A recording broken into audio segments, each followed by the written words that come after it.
Bonjour à tous et bienvenue. J'aimerais aujourd'hui vous proposer 10 idées toutes simples pour prendre soin de votre santé physique et psychique tout en vous adonnant à votre activité favorite, la couture. Cette liste n'est pas exhaustive évidemment et je serais ravie que vous puissiez partager vos suggestions avec nous tous dans les commentaires. Alors c'est parti! Pour commencer, n'oubliez pas de préserver vos yeux, ils sont précieux et rien ne vaut la lumière du jour pour travailler. Vous pouvez par exemple utiliser votre planche à repasser et la rapprocher au maximum d'une fenêtre. Pour celles et ceux qui cousent le soir ou même la nuit quand les enfants sont endormis, utilisez une source de lumière de bonne qualité et évitez à tout prix les ampoules un peu faiblardes et palichonnes. J'ai dans mon studio une lampe qui imite la couleur de la lumière du jour et dont la luminosité est réglable. C'est un de mes meilleurs investissements et si cela vous intéresse, vous en trouverez le lien dans la description de la vidéo.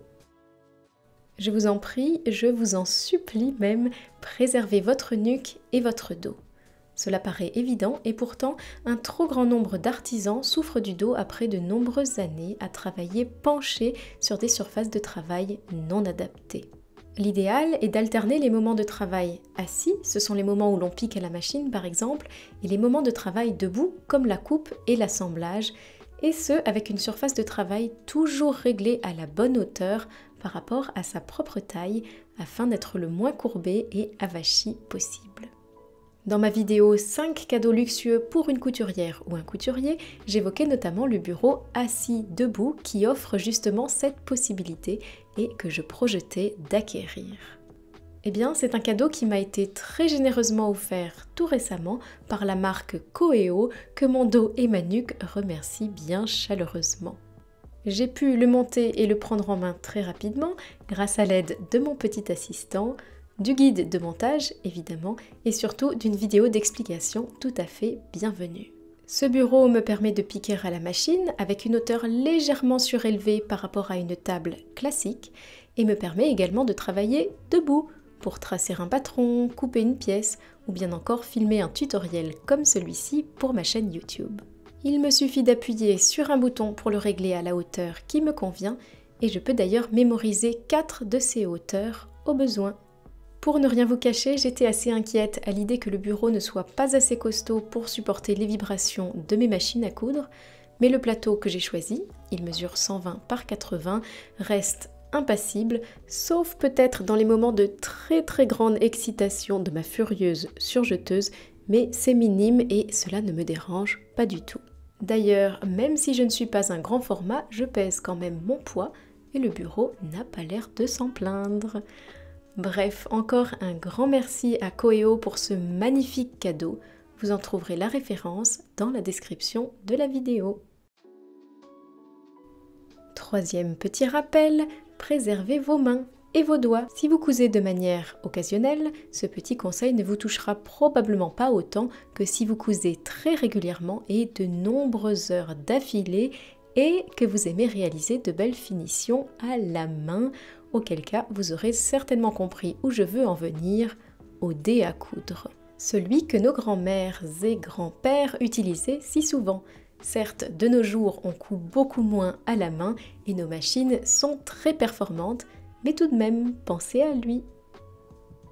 Nous n'avons pas toujours la chance de posséder chez nous une belle et spacieuse table de coupe et la réalité fait que nous sommes assez souvent installés à 4 pattes sur le carrelage de la cuisine pour mesurer la longueur de nos rideaux, découper les pans d'un manteau ou bien encore tracer le patron d'une maxi-jupe cercle. Pensez à bien préserver vos articulations et plus particulièrement vos genoux qui sont précieux et qui peuvent être fragiles. N'oubliez pas de glisser dessous un petit coussin pour leur rendre la tâche moins pénible, car qui veut aller loin ménage sa monture. Afin de préserver votre énergie, faites des pauses. Étirez-vous, regardez au loin, faites quelques pas bien mérités au grand air et n'oubliez pas que pour recharger les batteries, il faut dormir la nuit.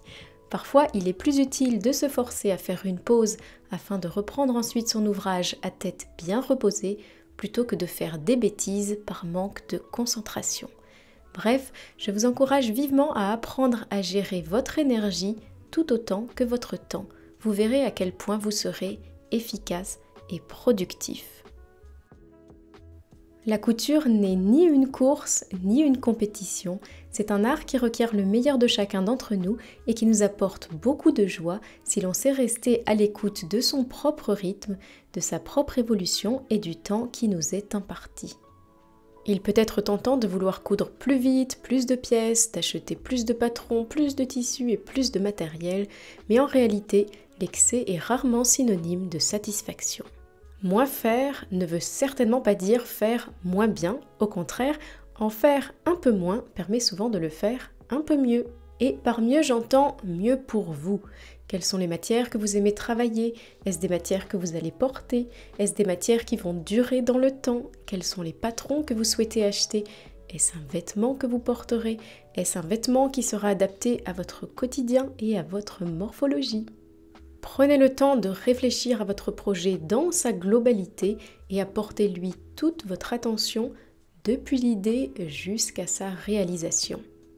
Un beau vêtement bien pensé et bien fini apporte tellement plus de satisfaction que 3 ou 4 vite fait, mal fait et que vous ne porterez jamais. Lorsque notre esprit est trop encombré, que les projets, les idées et les aléas de la vie s'y bousculent, nous pouvons très vite nous sentir perdus, anxieux ou stressés. Ranger m'apaise toujours. Balayer le sol de mon atelier élimine à la fois les fils, les chutes de tissu et les pensées parasites. Remettre chaque outil à sa place, c'est aussi remettre de l'ordre dans ses idées, éliminer celles qui sont inutiles et qui polluent un disque dur déjà bien rempli, notre esprit qui ne demande qu'à être refragmenté. Un espace de travail calme, simple et bien rangé est souvent gageur d'un esprit calme, serein et apaisé. Appréciez le temps que vous passez avec votre ouvrage sans souhaiter constamment qu'il soit déjà terminé pour vous précipiter sur le suivant. Qu'importe la vitesse à laquelle vous travaillez, si vous ne profitez pas de chacun des moments que vous passez avec vous-même et avec votre ouvrage, vous êtes constamment dans la projection et le futur et jamais dans l'appréciation du temps présent.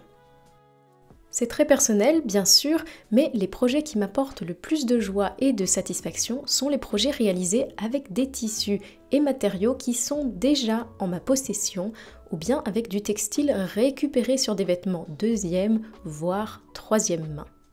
Mon challenge cette année consiste à n'acheter aucun tissu, sauf s'il s'agit d'une commande bien particulière comme une robe de mariée par exemple.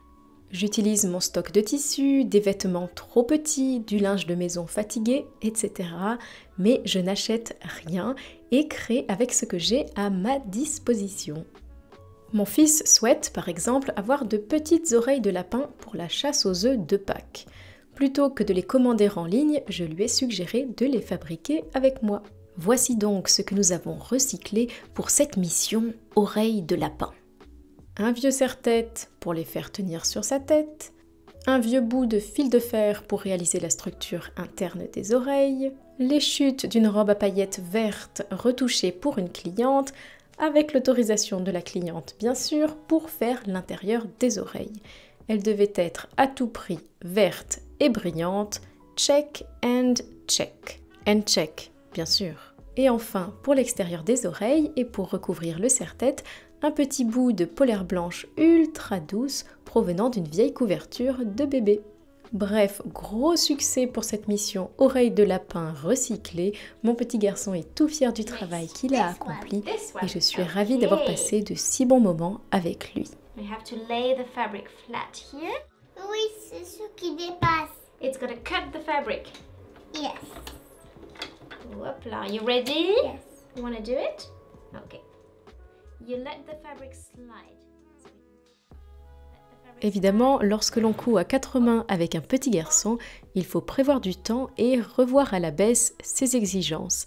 Et même si nos oreilles sont un peu tordues et pas franchement symétriques, quel bonheur de bricoler en famille.